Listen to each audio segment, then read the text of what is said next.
De nouveau champion d'Angleterre. C'est la conséquence du match nul de Manchester City 1-1 sur la pelouse de Bournemouth. Et Julien Laurence est avec nous, bien sûr, notre correspondant à Londres. Salut Julien. Salut Jean-Louis, salut à tous. Salut Julien. Voilà, il y a le sourire dans la voix de Julien quand même. Il y a un petit sourire dans la voix. Il a compris que la fin de saison Julien, c'est la fête. Ouais. Depuis que l'After existe, t'avais pas été champion. C'est vrai. Allez, Donc, régale-toi moi, un petit j'invite tout le peu. monde, j'invite tout le monde à dîner tous les. Non, je rigole. Il recommence. Non, bah raconte-nous un peu l'émotion qu'il doit y avoir déjà un peu à Londres, l'événement que ça les 20 dernières années. Ouais, Déjà, et donc, oui, c'est- effectivement, ça dépend, puisqu'on parle d'un club anglais et qu'en Angleterre, on sait à quel point la notion d'histoire est très importante. Elle ne peut pas se résumer aux 20 dernières années. Et effectivement, déjà cette année, il y a pas mal de gens qui disaient l'histoire d'Arsenal, c'était justement de ne pas être Oui, brillant en fait, il renoue aux traditions. et que quand ça gagnait, c'était chiant.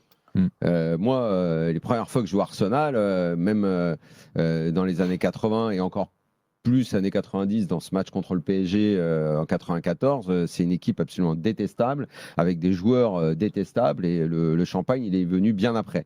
Donc l'histoire d'Arsenal, c'est un membre historique du fameux Big Five qu'on a un peu oublié ce qu'était cette notion en Angleterre, mais c'est un des plus grands clubs historiquement en Angleterre, une histoire riche, fait de beaux jeux, mais aussi d'autres moments. Donc, je crois que ce soir, très honnêtement, les supporters, je pense qu'ils en ont rien à cirer. C'est comme je dis toujours, on est tous pour le beau jeu, on a tous envie que ce soit des belles aventures.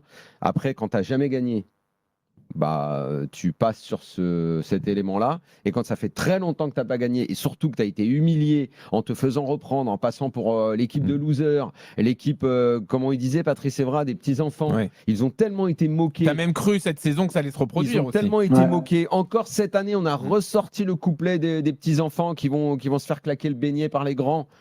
Je pense que ce soir, il n'y a pas une personne qui ne va pas penser que Mikel Arteta est un héros, que sa tactique de mettre des buts sur coup de pied arrêté, c'est pas totalement novateur dans le football. Et je vais même te dire, je pense que ce soir, ils sont même en train de croire qu'ils peuvent faire une saison absolument historique et que gagner la finale de la Ligue des Champions 1-0 sur corner, ils signeraient tout de suite. Ouais. Mais